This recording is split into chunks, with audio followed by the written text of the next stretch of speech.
আসসালামু আলাইকুম। আমার পেজ নকশি পিঠায় আপনাদেরকে স্বাগত জানাচ্ছি। যদিও আমার এটা বিভিন্ন রকম পিঠার পেজ, তবে আজকে আপনাদের সাথে একটা অন্যরকম গল্প শেয়ার করছি। আমার এক কাস্টমার আপু, যিনি ইউএসএ থাকেন, তো উনি আগে আমার পেজ থেকে পিঠা নিয়েছেন। তো পিঠা উনি খুব পছন্দ করেছেন। তো গত 2 দিন আগে উনি হঠাৎ করে আমাকে মেসেজ দিলেন, আপু আমি তো কিছু খাবার অর্ডার করতে চাচ্ছিলাম, বাট আমি একটা পেজে নক দিয়েছি, ওরা আমাকে কোনো রিপ্লাই দিচ্ছে না।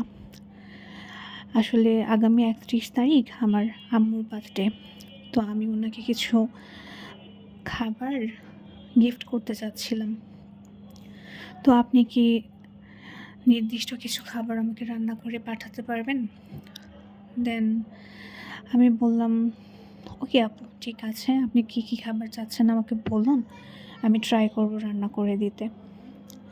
তারপরে আপু ওনার আম্মুর জন্য একটা হাঁস ভুনা, ডিম ভুনা, রুই মাছ ভুনা,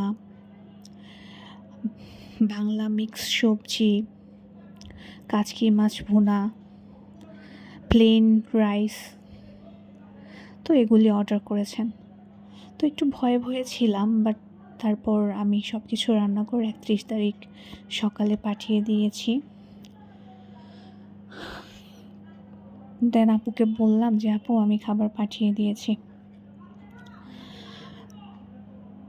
তো খাবার যাওয়ার পর ওনার আব্বু আম্মু মেবি টেস্ট করেছে, খেয়েছে, ওনাদের কাছে অনেক ভালো লেগেছে। তো আপু আমাকে সন্ধ্যায় জানালেন যে খাবারগুলি আসলে খুবই মজা হয়েছে, তারা খুব পছন্দ করেছেন, ওনারা আমার জন্য দোয়া করেছেন। থ্যাংক ইউ আপু, আমার উপর বিশ্বাস রাখার জন্য। আপনারাও চাইলে বিভিন্ন রকমের খাবার অর্ডার করতে পারেন। ধন্যবাদ।